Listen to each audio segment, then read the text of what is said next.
Yan, magandang araw mga kapatid. I-full review natin itong Falcon X400i 2023. So, sa ngayon wala pa siyang installment dahil demo unit pa lamang yun nandito sa Dream Cycles, Florida Blanca.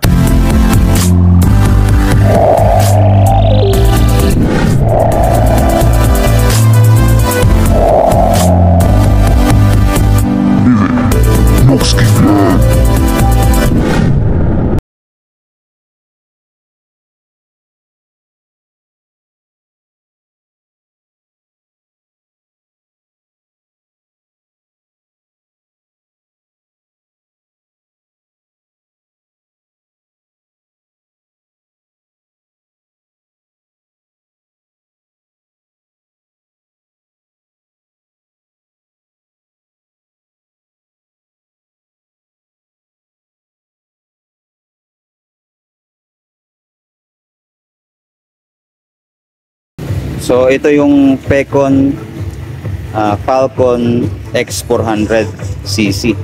Yan, makita natin napakaganda ng kanyang forma. At kagandahan syempre, expressway legal na to mga kapatid. Ayan. Ito yung kanyang tata, Falcon X400. Tapos meron siyang logo dito ng Falcon. Ayun, napaka premium ng datingan, no? Sa tank niya napakaganda rin ang pagkakapintura, may glitter effect, tapos napakakintab talaga, no? Tapos ayun naman yung kanyang panel gauge LCD, tapos may FKM dito, tapos silver tong handle, naka-naked handle bar. Tapos yung mga switch niya, ayan, napakaraming switch dito. Ito yung high and low sa ilaw, fast switch meron din, ayan. Ito natin dito. Tapos back and set, hindi ko alam kung anong tawag dito, no? Sa paddle gauge niya siguro to. Tapos yung high and low, ito pala, hindi ito yung selection sa gauge niya, no? Tapos turn signal light, ito, saka yung busina. Tapos ito, may pindutan din siya dito, no? Tapos dito sa kabila, yan, meron siyang kill switch, ito. Tapos hazard switch meron din, ayan, makita natin dito. Then yung bukasan at patayan din ng ilaw, meron pa rin siya. Tapos yung electric starter niya dito. Tapos throttle naman ito, so maganda rin. Ayan, o, nung ginamit natin, napakasarap gamitin. Tapos yung lever niya sa preno, ayan, may adjustan pa, o. Ganon din sa clutch, no? Kung gusto niyo ng bababaw lang or malalim ang clutching. Tapos sa kanyang headlight, ito, fully LED na yung mga ilaw, no? Ayan, no? Ang ganda ng design niya. Meron siyang backlight dito na medyo pabilog, ayan, no? Tapos dito parang projector ng style nito, pero LED na rin. Dito naman ay naka-split type sa baba. Tapos signal light niya sa harap, ito, LED na rin. Sa kanyang shock sa harapan ay naka-inverted fork. Ito ang laki, na kulay silver. Ayan. Tapos yung bracket niya sa fender, silver din, napakakintab. Tapos yung fender naman ay minatch doon sa kanyang tank, no?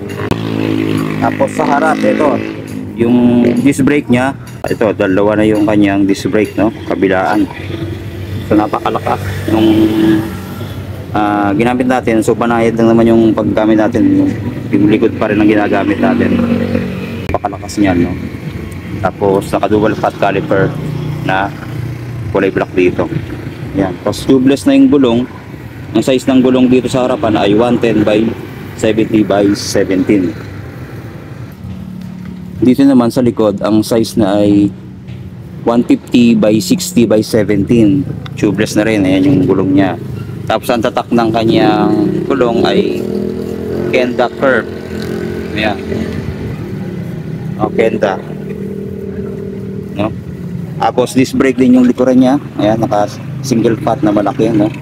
Tapos yung design ng disc brake niya, ito. Ang laki din ng disc brake sa likod. Tapos yung muffler, ang ganda rin ng design. Ayan, no? Stainless. Tapos ito yung dulo niya, dalawa yung butas dito. Tapos very sporty na rin yung forma. So balik tayo dito sa may harap. Ito, naka liquid cooled. Ito yung kanyang radiator. Then 2-cylinder mga kapatid. Then ang laki ng kanyang radiator, no? Pakalaki. Tapos yung busina niya, ito lang. Makita natin dito. Yan. Tapos sa makina, ayan makikita natin 400cc. Yan o, laki na rin ng makina na ito. Kulay black siya dito. Then dito sa ilalim ito, meron pa siyang pararo dito or protection sa kanyang pangilalim Sa preno pala, ito, preno sa likod. Yan, hydraulic disc brake na, kaya maganda ang kapit. Then yung footdex niya sa rider ay napiflip. Yan, ang ganda. Tapos may goma dito sa may kapo. Tapos kulay silver yan. Pati dito sa may OBR meron din. Napiflip din siya. Yan oh, ganda rin. Tapos pagdating dito sa upuan, yan, napaka premium dahil kulay brown, no? So yun yung kagandahan dito. Tapos nung umupo tayo sa height nating 5'6", bababa siya, hindi ako naka-tiptoe, no? Flat yung paa natin. Pero yung sa Victorino medyo mataas, naka-tiptoe tayo doon. Mas mataas yung upuan ng Victorino 250. Pero ito napakababa lang, kapatid. Ang sarap niyang upuan, no? Tapos pati dito sa may likod, ayan, parang classic style pero LED ito. Yan, ang ganda. Tapos pati yung signal light dito, no? LED na yan. Ganyan siya, ang itsura niya sa likod, no?